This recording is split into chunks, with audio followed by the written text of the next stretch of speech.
கர்த்தருக்குள் மிகவும் பிரியமான தேவ பிள்ளைகளே, பரலோகமன்னா நிகழ்ச்சியின் மூலம் உங்களை சந்திப்பதில் என் இருதயம் கர்த்தருக்குள் மிகுந்த மகிழ்ச்சி அடைகிறது.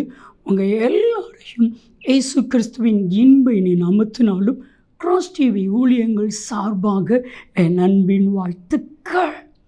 இன்றைய பரலோகமன்னா, இனி நீ கைவிடப்படுவதே இல்லை.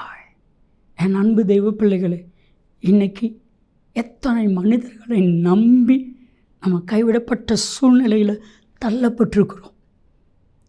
என்னென்ன காரியங்களில் கைவிடப்பட்ட ஒரு இக்கட்டான சூழ்நிலையில் நம்ம வாழ்ந்துட்டு இருக்கிறோம்.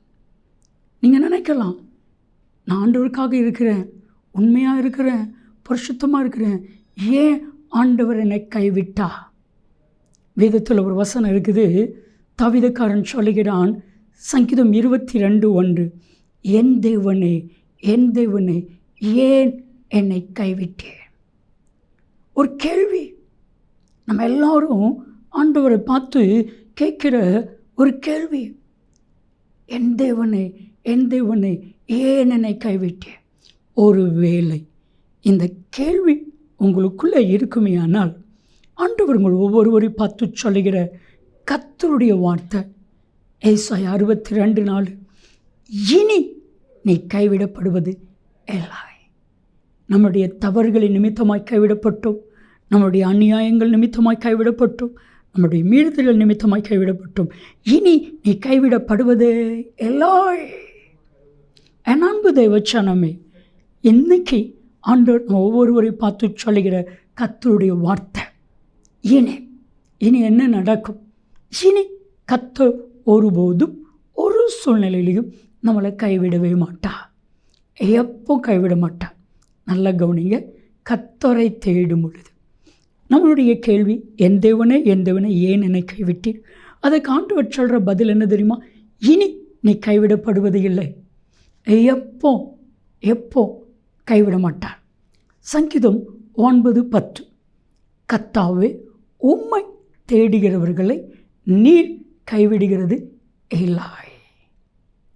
என் அன்பு தெய்வ பிள்ளைகளே, கர்த்தரை ஒரு மனுஷி தேடினா கர்த்தர் அவர்களை கைவிடுவது இல்லை.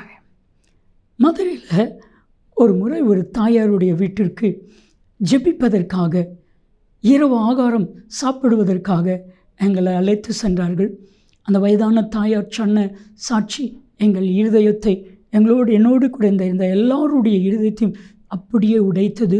அவர்கள் சொன்னார்கள், இயேசுவை அறியாத குடும்பத்தில் பிறந்தேன், 21 வயதில் திருமணம், 19 வயதில் திருமணம், 21 வயதில் என் கணவர் ஆக்சிடெண்ட் ஆகி சாகிறார், விதவாய். அதே போல் ஒரு பெண் குழந்தை பிறந்தது. அந்த பெண் குழந்தை வளர்ந்து வேலை கிடைத்தது. அந்த பிள்ளையும் பஸ்ஸிலிருந்து கீழே இறங்கும் பொழுது தடுமாறி கீழே விழுந்து அவருடைய பின்தலை அடிபட்டு செயலிழந்து விட்டாள். அப்பந்தான் முதல்ல கர்த்தரை தேடி போய் என்னுடைய முந்தானியை விரித்து வைத்து ஜெபித்தேன். என் தேவனே, என் தேவனே, ஏன் என்னை கைவிட்டேன்? முதலாவதாக ஆண்டவரை தேடினேன்.